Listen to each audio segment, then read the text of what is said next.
Most people see the Bible as a book of hope, faith, and salvation. But hidden within its pages are accounts of death punishments so extreme, they sound like something out of a horror movie. It will seem shocking that some of the most brutal execution methods in human history are actually recorded in the Bible. We're talking slow suffocation, burning alive, and deaths so violent they were meant to send a message. Deaths so painful they could last for days.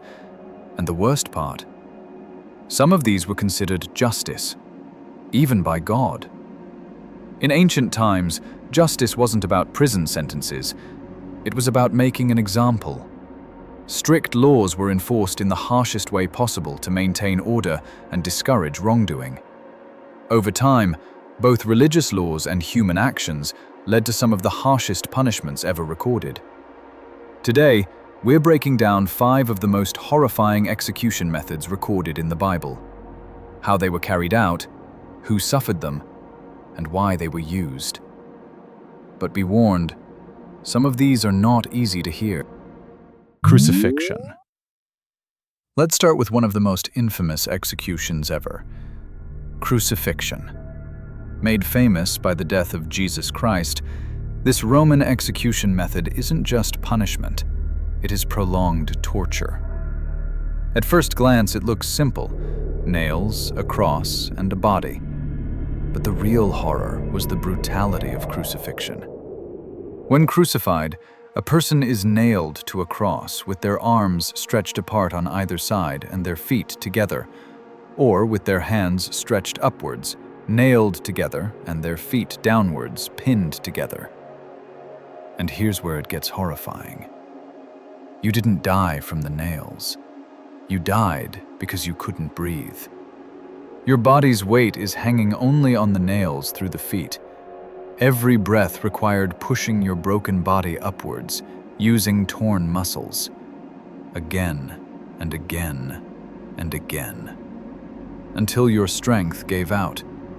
Then your lungs collapsed, and you slowly suffocated. Because crucifixion was done in open places, you were usually exposed to severe elements like wind, sun, rain, and storms, making you extremely worn out and dehydrated. Remember when Jesus requested for water? But there's more. Roman soldiers could decide to prolong your suffering by supporting your weight on the cross with a seat. You could hang there for hours, even days, in severe agony.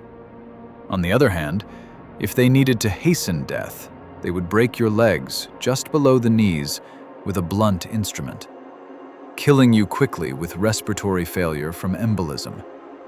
In the case of Jesus, the next day was the Sabbath, and the soldiers needed to speed things up. They broke the legs of the men next to Jesus. Jesus was already dead, so they pierced his side with a spear to confirm his death. Since Jesus was flogged and beaten severely around town before he was crucified, he died quickly, likely due to a heart attack or the multiple injuries he had. If you think crucifixion is bad, the next one will shock you. Burning at the stake. Now imagine being tied up, unable to move, as flames slowly rise around you. The flames consumed the body rapidly. This was death by burning. Endorsed by God for serious offenses like harlotry and heresy, it was meant to be both punishment and spectacle. First, your hands and feet are bound, preventing escape and little movement. Then, a fire lit around you. The pain begins instantly. Your skin burns first, then it moves deeper into your muscles/tissues, then your nerves, causing a drop in blood pressure. As more cells die, toxins are released into the bloodstream, and just before your body can even process it all, you begin to suffocate. What is most terrifying about burning is that most victims do not die from the fire, but from smoke inhalation and choking on hot gases until their lungs fail. It's a slow, agonizing death. And it was almost the fate of Shadrach, Meshach, and Abednego, until divine intervention saved them. If you think death by burning is horrifying, the next one is pure brutality. Death by dragging. Death by dragging is the most violent death in this list. Imagine being tied behind a horse or a chariot and dragged at full speed. To maximize the full pain before the body shuts down, you are intentionally dragged across rocks, across dirt, and across the entire city. Your body hits rocks, dirt, walls, and stones, over and over and over again. Your skin tears apart first, then your bones begin to break. Your head slams against the ground, over and over again. And if you're still alive, you feel everything.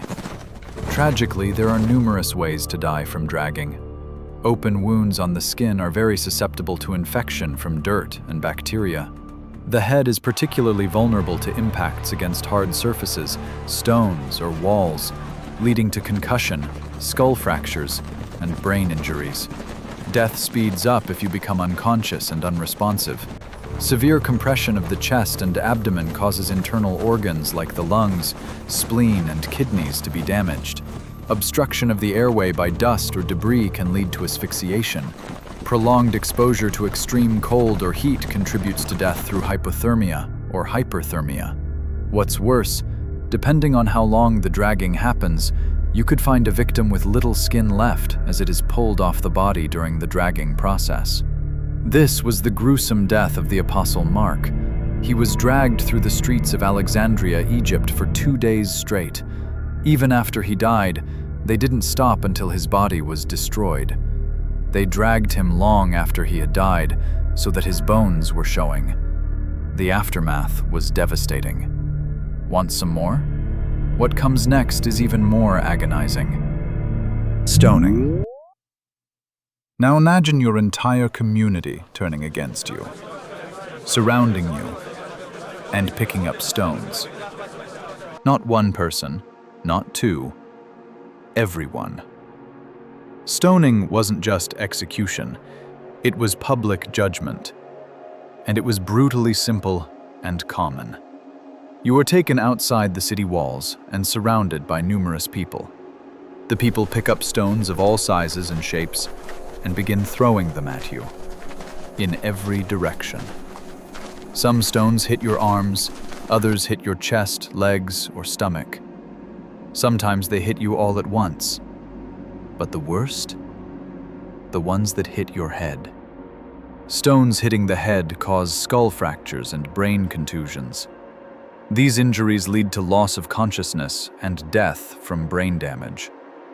Blows to the face and neck fracture the bones, damage the airways, and cause severe internal bleeding. But death isn't instant. You feel it. Slowly. Painfully. Even worse, you will endure multiple injuries over a prolonged period of time until your body gives in to them. However, if the stone hits a sensitive part of the body, causing serious bleeding or airway obstruction, death will be quicker.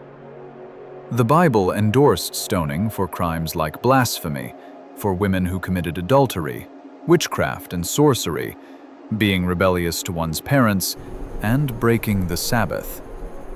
If you were guilty of these crimes, you were stoned. Two famous victims of stoning? Stephen, the first Christian martyr, and Naboth, whose vineyard was stolen by Ahab. This next method is quicker, if nothing else. Beheading. Compared to everything we've seen, this might sound merciful. Although nothing captures the horror and spectacle of death more than a severed head.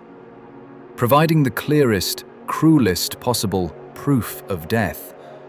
One strike, and it's over. The head is severed instantly. Beheading results in the immediate severance of the carotid arteries and jugular veins in the neck, causing rapid blood loss. Blood pressure crashes and the brain shuts down immediately.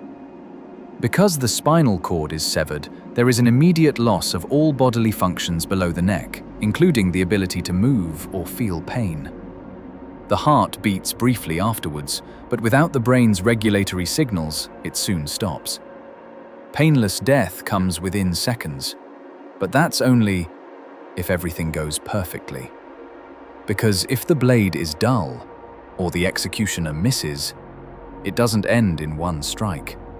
It takes multiple blows, with the executioner hacking away at the neck, turning what should be a quick death into something far more horrifying. John the Baptist was executed by beheading, and David took Goliath's head as a show of victory. And according to biblical prophecy, beheading will return in the end times. So, which of these shocked you the most? And do you think punishments like these were justified for their time, or simply too extreme? Let me know in the comments. If this shocked you, you haven't seen anything yet. Subscribe now, because the next story might be even darker.